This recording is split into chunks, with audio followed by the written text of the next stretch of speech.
Hey everybody, how's it going? This is Campo. Welcome back to the channel, and today we are going to be doing an Emma Frost showcase. I have passed over Emma Frost for rank 3 for so long. I think I even got her when I completed Act 6 a few years ago. She was the first mutant 6-star that I got who was worthy of even rank 2 at the time, and I just kept pulling better mutants than her, so she was always on the back burner, but she is in the new featured. I recently duped her for the first time, and I also got Kitty Pryde, and they have a really cool synergy together, so I decided it was finally time to take her to rank 3, and here she is looking dazzling as always. The structure of this video, we're going to start off with a quick refresher on her abilities, as well as some short clips that kind of go over how to access the different areas of her kit. There will of course be timestamps, because the second half of the video we're going to look at an Act 7 lane that she pretty much dominates, and we're also going to look at a really cool boss fight that I think was tailor-made for her. So definitely stick around or skip to that. If you feel like you already know everything about Emma Frost and just want to see some rank 3 gameplay, that is also an option. But before those fights start in Act 7, I'm also going to go over the synergy team I picked, because I think it is a rather practical and really cool team.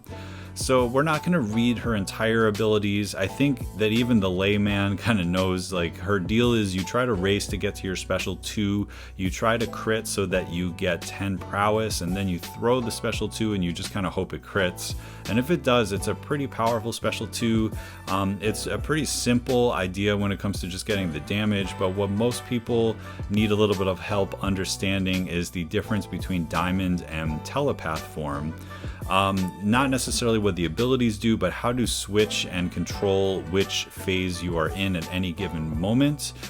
So I think it's a little bit simpler than people make it out to be. You of course start in Diamond, but this is always the way that I've thought about it. So the times that you shift phase, it can happen when somebody throws a special or when somebody crosses a bar of power. Not always, but I'll say that again, you should always keep your eye on if somebody crosses a bar of power or somebody throws a special, it's possible to change phases. And the way that you change phases is if you or the opponent all of a sudden take the lead in who has more bars of power. It has to be a clean bar of power. It doesn't mean if you have more total power than the other person. It has to do with the threshold of bars of power. So the simplest way to say this is Diamond form, you want to just let them gain power faster than you, and there are ways to do that. And Telepath form, if you need to access that quick, you want to be gaining power faster than them. And that's as simple as it is. So next up, we're going to roll a clip showing a little bit of Diamond form, and we're going to go over the abilities that has. So we're going to roll this clip. This is a very straightforward biohazard fight against an invisible woman, so there will be some annoying invisible woman things, but we are running the Colossus synergy here, and I'm going to speed up the clip. What the Colossus synergy does is it allows you, as long as you two are within the same bar of power, so for example, if invisible woman is above you, or if you're both green in this case, then you will stay in Diamond form. So I do think in the types of matchups where you want to stay in Diamond form, there we're throwing a special just so that we can go back to Diamond form because we were above the threshold of power, and because we're spending so much time in Diamond form that we may get a bleed debuff on us occasionally, but then it's going to go away quite fast because as soon as we shift we become immune to everything. And so when she's in Diamond form, you are immune to just about every type of damaging debuff in the game, except for maybe Rupture, I think. But this includes bleed, poison, incinerate, shock, frostbite, and cold snap. And then additionally, there are some non-damaging debuffs, including stun. So, stun immune is quite powerful, as well as fatigue, which is interesting. That's one of Void's debuffs, concussion, which is for ability accuracy, and exhaustion, which there are more and more champs, especially in the science class, that have exhaustions. And I believe, we're fighting one of them now. You just saw some exhaustions that went away. So, mild nice effect there. So the other thing is when you're in this form, as you parry, you get prowess. So that's one way to build prowess. The other things are you have a 10% chance to perfect block, which means that you're going to have a little bit more stun duration, more armor, more block proficiency, more physical resistance, reduction of crits, and reductions of crit damage. So essentially you are just a lot tankier and you have all those immunities. And you can see in this biohazard fight against Invisible Woman, we ended with almost full health and we only took a little bit of damage. So next up, we're going to talk about Telepath form and specifically the evade counter that it has. Now, when you're in Telepath form, the way we're going to get there is first by throwing a few heavies, because heavies give them barely any power and it gives you more power. So that is the way to parry heavy and supercharge into the Telepath form. And now this node has can't touch this, which is the 50% chance to evade. That's a lot of chance to evade, and we are completely stopping it. This is very much like a Professor X style, where it's just a flat turning off. There's no debuffs associated with it. There's no slow. There's no cold snap associated with it. It's not an ability accuracy thing. It's just straight evade countering. And now we want to bait out the special so that we again have more bars of power than Moon Knight does. And also this has no retreat, so I'm just trying to be a little careful with my dash backs. That's why it's taking a little bit more time to bait out this special. This is from Act 6.1, I believe. But now we're back in Telepath form. We do a re-parry and we can just wail into him. She came into the game before you saw the text that said, you know, evade failed, but you know, certainly many evades failed in that clip because, you know, she was going up against Can't Touch This. Our next clip is going to show the synergy with Mysterio, which makes her immune to inverted controls, and it also makes Mysterio immune to inverted controls. So you have to trust me on this because you can't see my thumbs playing the game, but anytime he throws a special, it's going to actually be an inverted controls type special, which in a case like Deadpool X-Force, it's not the hardest thing in the world to you know, worry about his special. But in general, it's just nice to have the safety net. There are some other annoying inverted controls nodes. There's certainly a lot of bosses in the game that have inverted controls. This also happens to have Matador, so we've built to 5 prowess by doing our parries. That is the maximum that you can get in diamond form. But now we're going to rush up to a special 2, which we get the help with Matador. We have our 10 prowess, and we can see a little bit that that one didn't crit, unfortunately. It also places a concussion on him, and we're going to see that the concussion actually is going to matter a little bit later. And then later in this fight, I think I'm going to build up to it next. I want to showcase the utility off of the special 3, just as we kind of round out this section where we're talking about her abilities in general. So now we are back in Telepath form. We want to be building up our prowess. Anytime we crit, we get a new prowess. This does have Typhoon, so I am going to just throw the special 3. And what you're going to see, this is an ability that most people don't realize is a thing, but additionally, it's something that isn't super important for her kit, but it gives you 2 debuffs. One is for combat power rate, and one is for ability power rate, and it basically brings it down to close to 0. So if you do need to throw the special 3, it doesn't have a power drain associated, but it does have basically like a complete lockdown of power, so you can be more aggressive. And then next up, we're going to try to get another big special 2 off because the first one didn't crit, unfortunately, but we're going to take a look here, and here we go, no crit, and we get a pretty nice crit there. And you may notice that he is under 30%, but because we applied the concussion at the start of the special, even though he went under 30%, he gets no power gain, which is just another piece of utility. Now, I'm not going to lie to you and say this is a very difficult fight, but I'm just showcasing that there are things in her kit that really fit together. Decent special damage, concussion, power control, and you're going to see the power control even more as we go onto the Act 7 section of this thing. But there we go, we finish him off with a big crit, and then we also got to see that she stopped the power gain. So very interesting abilities there for Emma Frost. She really had a lot of use in Act 6 if you happen to have one because of all the niche utility that was needed. And then finally, we're going to take a look at the SIG ability. So there's some confusion about this. Some people thought it was like Iceman, where you have a damage cap, but what the SIG ability does is it puts you in diamond form if you get hit really hard. So I'm letting Aggression Fury happen here, and then I'm going to just take a hit, and you're going to see right there we switch into diamond form. And at this SIG ability, it's anytime I take 33% damage, I go into diamond form, and it is an instant thing. So you'll see here that one didn't proc, but that one did. And then we are immediately in diamond form, which means all the next hits that happen to us are going to do less damage. It's only for 3 seconds, immediately into diamond form. It reduces the crit rate, it reduces the damage. Of course, we still die, but that's not the point of it. I just wanted to kind of showcase here, right there, on the instant, it checks the SIG ability on the impact of the hit, and you go to diamond form. So that would mean we have, again, crit resistance, crit damage reduction. We have the immunities to all of the debuffs in case they were going to place debuffs on us, and then it makes you in diamond form for the rest of the combo. This won't save you from dying from a special 3. Often you're already in diamond form anyway, but I just wanted to show how that works, and it's honestly not the most important part of her kit anyway, but it is nice to have, especially if it was high SIG. The threshold is quite low, which means anytime you get hit, you're basically going to be into diamond form for the rest of the combo, so it's an interesting but not necessary safety net.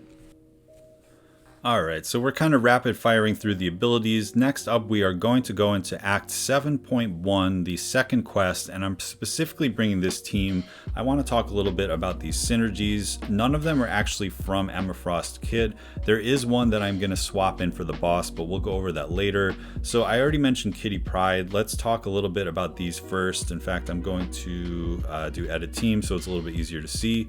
But with Emma Frost, we have basically that Emma Frost gains 20% attack in diamond form, which means you're in your damage preservation mode at that point, but you will also hit harder, and that's very important because we're going to see the way that the heavy attacks play into it. And being a single hit heavy, having a 20% attack, it's going to hit a lot harder if it crits. And then we get 20% combat power rate in telepathic form, which means you can just get more power, you can get to special 2 faster. So this is definitely a quality of life.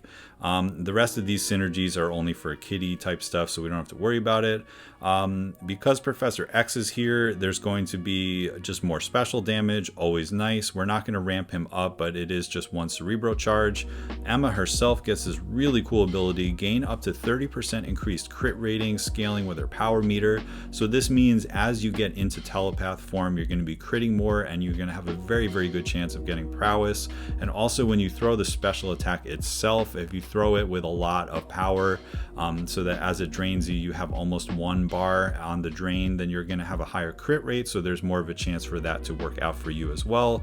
And then these are just enhancements to mutants. You get a small power gain from Archangel. It doesn't really come into play much here. And then additionally with Magneto, you get this like shield, the mental barrier, which just means you can take a couple hits and parries with doing almost 0 damage toward the beginning of the fight. Not bad to have.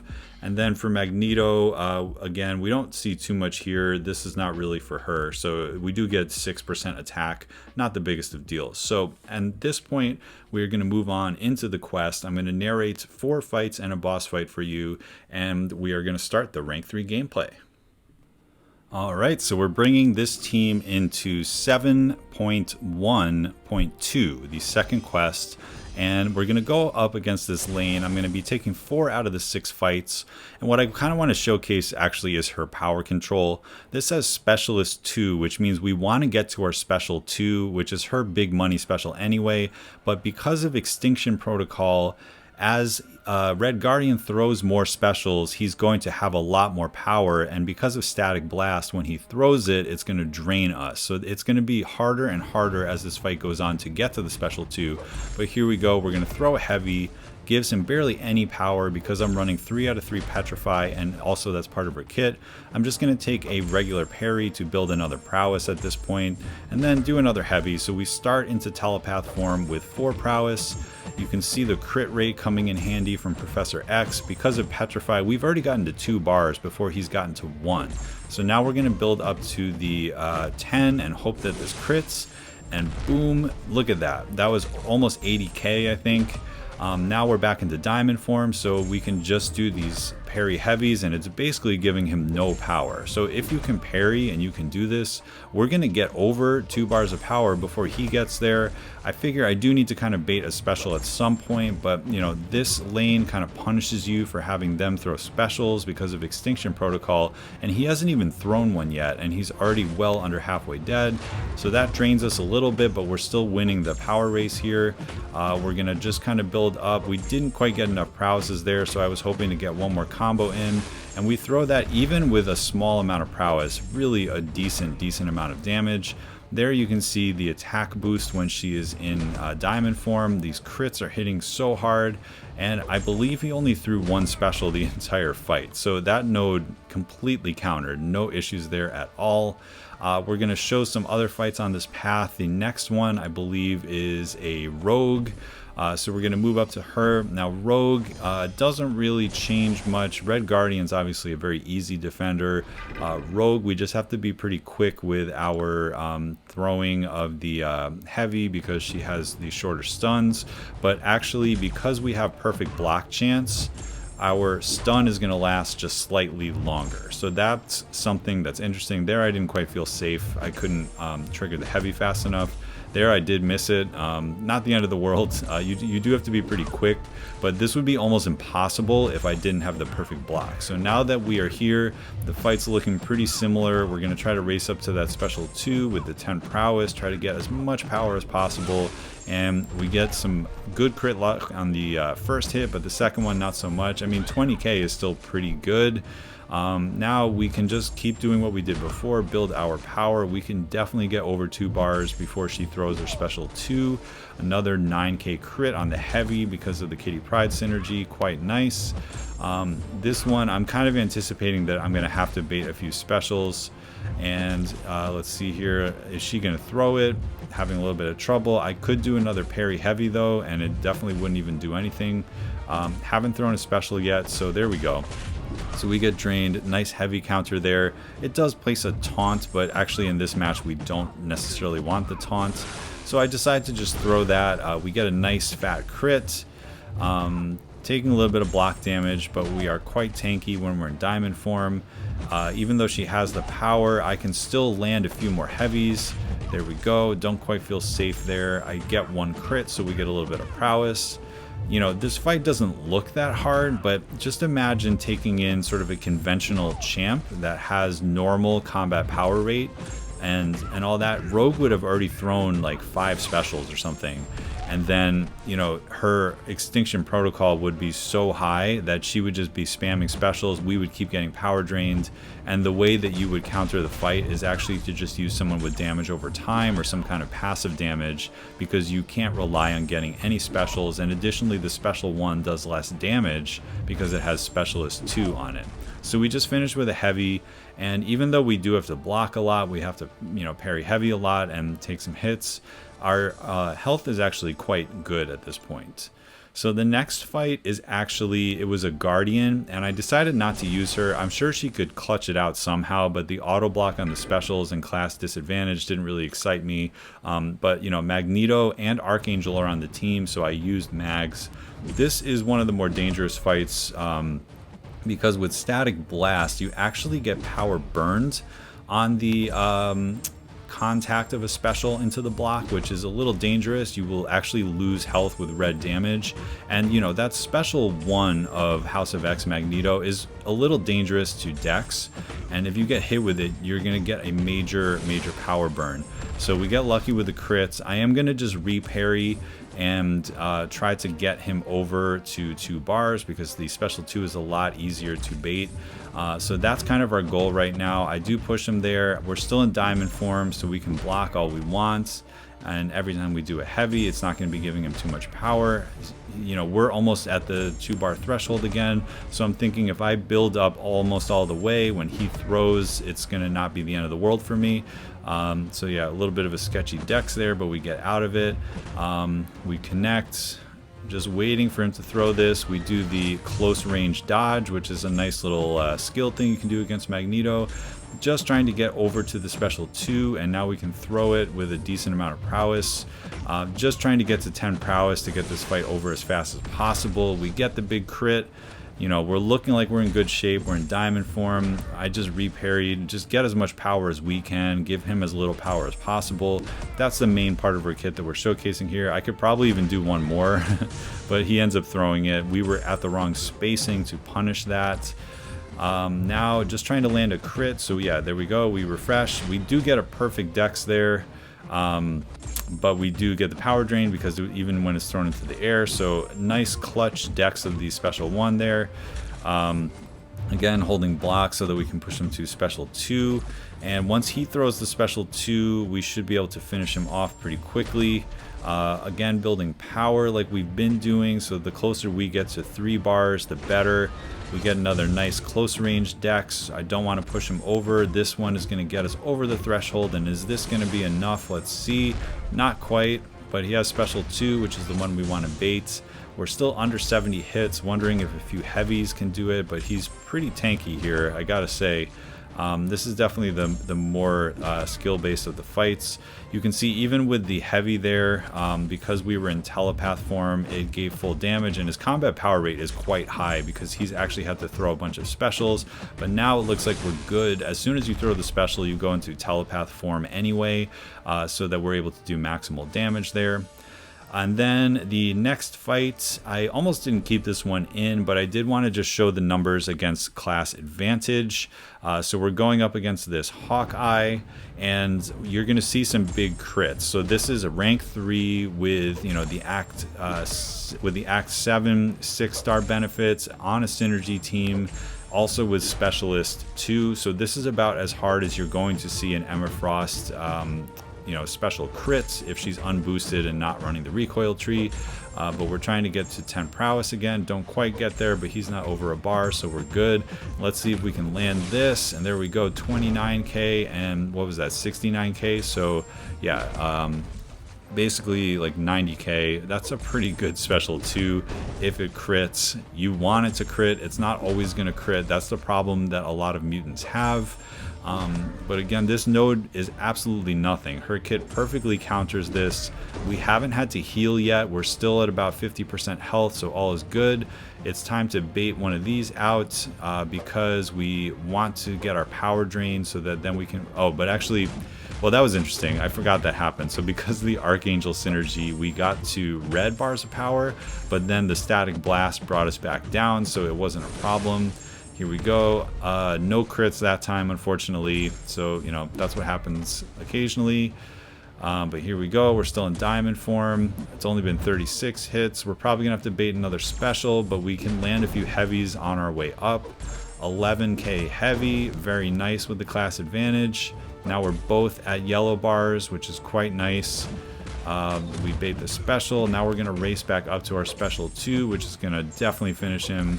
So we dash back, reparry, just so that he doesn't throw another special to drain us. And then that is the end of Hawkeye with a very nice, almost 90k as well. And finally, it's time for the boss. There was a bishop on the lane that I took with Archangel, just to showcase that, you know, you don't have to use Emma for every fight, but her team has a lot of BS counters on it. Here's this final node. It has bubble shield, so we have to watch out for unblockable. Matador means we're going to get to special 2 easily. Power shield, quite nice, means that our special 2 is going to hit even harder. But the big node here is called Tantrum. He's going to build these little passives, which mean when you knock him down, you're actually going to take a ton of direct damage. You can see them building up on him. So the way to play this fight is either to not knock him down, which obviously with power shield is a little bit of an issue. You would need to use damage over time, or in the case of Emma Frost, what we're going to be doing is applying a very special debuff on our special 2. There is a list of them. I think Taunt was one of them, but the one that Emma Frost has is Concussion, and because it happens on the application of the knockdown, it means we get full damage and we don't take any direct damage from Tantrum. So you need champions that have the debuffs listed. I know for sure that Concussion is one. I know that her money special is the special 2. that every time you throw a special 2, you do get the concussion activation. It just perfectly counters this node. No crits there, but still it was doing about as much damage as our crits were against Hawkeye. And because of Matador, we're just getting tons of power. It's very easy to keep him against the wall and just bait these specials. I do have to watch out for Bubble Shield. It's just another way that he can go unblockable. But I remember taking this fight in 7.1. There he does go unblockable, so we took a couple hits, but no big deal. It didn't trigger our Sig ability, but I actually did take this with rank 2 Emma. I just thought it was that good of a matchup, and she was, you know, one of my best options at the time. But this is going to be another big one. Both hits crit, 186. That is quite a nice power shield special 2 there. And at this point, we just need to land one more special. We're going to make it look glorious. We're going to throw a special 2, and here we go, comboing into it. Are they going to crit? We get that, and no crit at the end because he's already dead. But yeah, Emma Frost wins. That is Emma Frost in a nutshell. I hope you like the big yellow numbers. You got to see her power control utility, and hopefully in the first half of this video you learned a little bit about Diamond form and Telepath form. But that is going to be it. I crammed as much info as I could for you in 25 minutes. Hope you enjoyed it, and pass this along to your fellow summoners who may be interested in Emma Frost, or if they just pulled her from the featured crystal. That's going to do it for today. Thanks for checking it out, and I will catch you in the next one.